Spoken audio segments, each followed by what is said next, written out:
দুর্গাপূজার সবচেয়ে আনন্দময় দিন কোনটা জানেন? হ্যাঁ, সেটা হলো বিজয়া দশমী। মা দুর্গার মহাশক্তি, মহিষাসুর বধের আনন্দ এবং জয়ের উৎসব সব মিলেমিশে দশমীকে করে তোলে ভক্তদের কাছে এক অবিস্মরণীয় দিন। আজকের ভিডিওতে আমরা জানব দশমীর মাহাত্ম্য, আচার এবং আধ্যাত্মিক তাৎপর্য।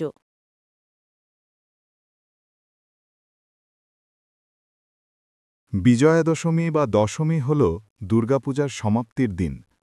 শাস্ত্রে বলা হয়েছে এই দিনে মা দুর্গা মহিষাসুরকে পরাস্ত করে ধর্ম ও ন্যায় প্রতিষ্ঠা করেন। ভক্তরা বিশ্বাস করেন এই দিনে পূজা করলে জীবনের সব অশুভ শক্তি দূর হয় এবং দেবীর আশীর্বাদে শান্তি ও সমৃদ্ধি আসে।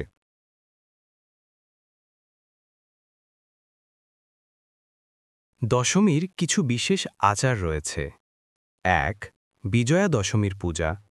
ভক্তরা দেবীকে ফুল, বেলপাতা ও ভক্তির সঙ্গে অঞ্জলি দেন। ২. বীজ ও নবজাতক শিশুর পূজা। কিছু অঞ্চলে দশমীতে নবজাতক বা নতুন শক্তির প্রতীককে পূজা করা হয়। ৩. বীজ বা পাণ্ডব বধের স্মরণ। দুর্গার অসুরবধের কাহিনী স্মরণ করা হয়। ৪. শুভ্র প্রসাদ বিতরণ। ভক্তদের মধ্যে দেবীর দেওয়া প্রসাদ বিতরণ করা হয়। ৫.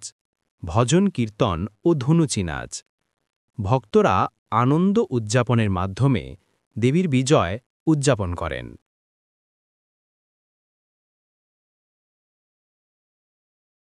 দশমীর আধ্যাত্মিক বার্তা হল জয়ের বার্তা, সত্য ও ন্যায় সবসময় জিতবে। ভক্তি ও শক্তি মিলেই মানুষের জীবনে পাপ ও বাধা দূর হয়।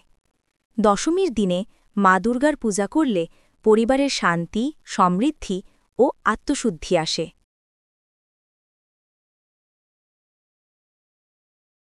তাহলে আজ আমরা জানলাম বিজয়া দশমীর মাহাত্ম্য, আচার ও আধ্যাত্মিক বার্তা। দুর্গাপুজো শুধু উৎসব নয়, এটি সত্য, শক্তি ও ভক্তির মিলন ক্ষেত্র। আপনাদের কাছে যদি ভিডিওটি ভালো লাগে তবে লাইক, শেয়ার এবং চ্যানেলটি সাবস্ক্রাইব করবেন। জয় মা দুর্গা।